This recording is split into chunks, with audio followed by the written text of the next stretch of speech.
Juan Kapitulo 6, versikulo 35. Si Jesus miingon kanila, "Ako mao ang pan nga naghatag sa kinabuhi.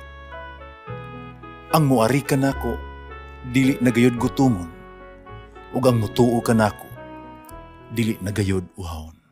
Ang mga puno Pan sa kinabuhi.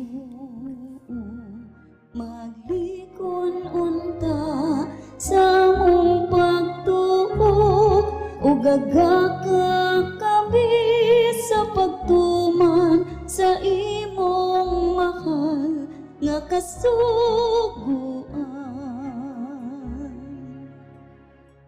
Ang ginumana kaninyo Santo sa Ebanghelyo sumala ni San Marcos. Unya gitawag ni Jesus ang katawhan ug ang iyang mga tinunan mingon siya kanila. Kung buot ang usa ka tawo mahimong akong tinunan, kinahanglan kalimtan niya ang iyang kaugalingon. Pasaano niya ang krus kung mosunod siya kanako. Kaya ang buot muluwas iyang kaugalingong kinabuhi, mawada hinuon ni ini.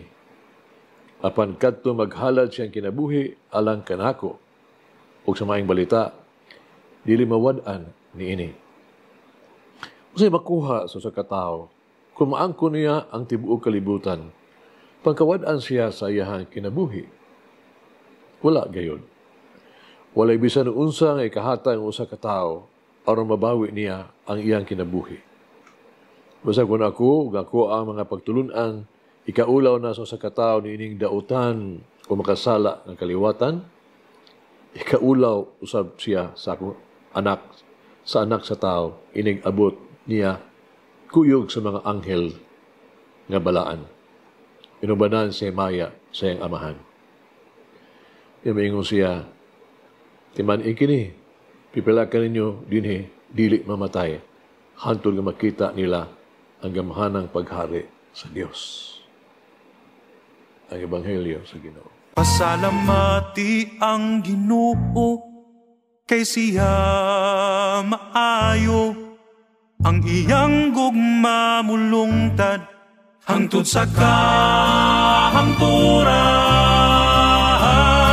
Pasalamati ang Diyos sa tanang mga Diyos, ang iyang gugma malungtaron. Pasalamati ang Ginoo sa mga Ginoo, ang iyang gugma balungtaron.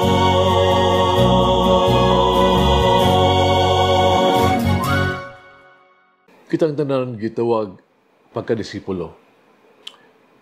Ang isuon na ang kondisyon pagkadisipulo sa Ebanghelyo karon adlaw.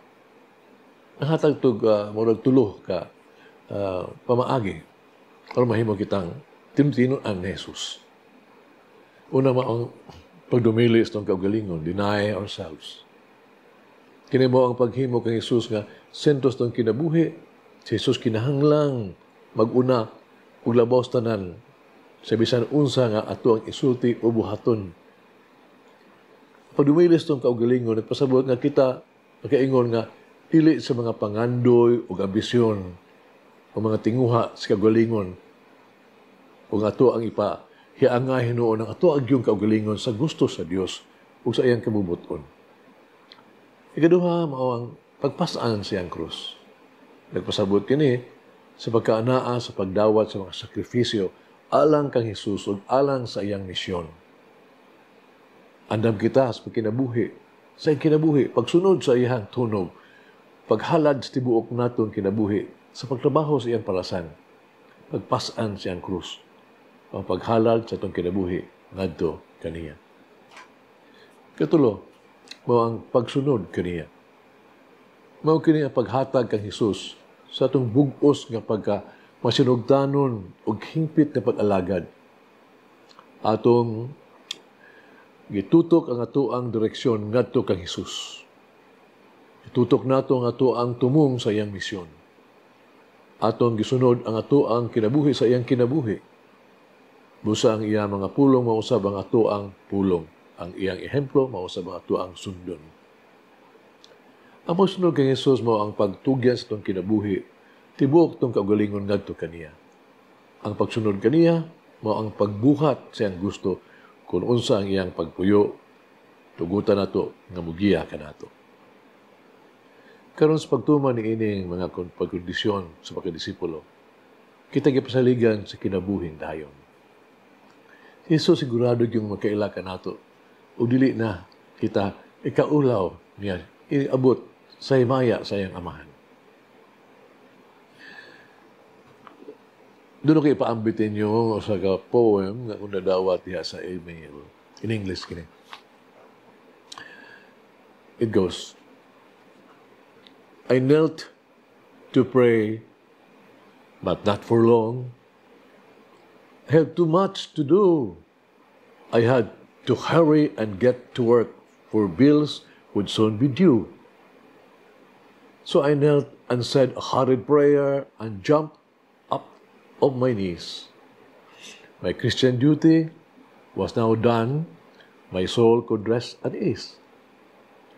All day long I had no time to spread a word of cheer, no time to speak of Christ to friends. They laugh at me, I fear. No time, too much to do. That was my constant cry. No time to give to soul in need. But at the last time, the time to die, I went before the Lord. I stood with downcast eyes. For in His hands God held a book. It was a book of life. God looked into His book and said, Your name I cannot find. I once was going to write it, but I never found time. Gusto na mag-ampo kita. Hibulungan o higugmaong Diyos, among amahan. Mapusahan na kung mag-ampo alang sa tanang ng mga tao, na maduol kanimo, o balik kanimo. Mas pagtugyan silang palas anon kanimo. Sa pag-ampo kanimo, o pagsugid sa tanan kanimo, sa paghalad silang kaugalingon nga kanimo, o sa pagsunod kanimo. Mapusahan kung mag-ampo alang kanila, nga mugahin og dugang panahon kanimo. I humbly pray for them to devote more time to you. May they know you more. May they love you more. May they serve you more. May they do more for you. Amen. Now, Mary, guide me to make the will of God the highest priority in my life. Lagi na Diyos magagawang sa tanan, Amahan, Anak, Espiritu Santo. Amen. May the Lord of the divine mercy bless us all, heal us from all diseases and suffering. Ayun unta niya kita, tanang mga sakit na to sa lawas o sa kalag, body and soul. In the name of the Father, the Son, and of the Holy Spirit. Jesus, I trust in you. Amen. Whoever eats the bread of life will never hunger, says the Lord. Kay galaan inyong nabati ang pagpaambit ug hamubong pamalandong sa pulong sa Dios pinaagi sa tulumanon, pan sa kinabuhi, nga gidumala ni Monsignor Daddy Silva. Hangtod na usab sa sunod higayon, daghang salamat. The bread of life will never hunger.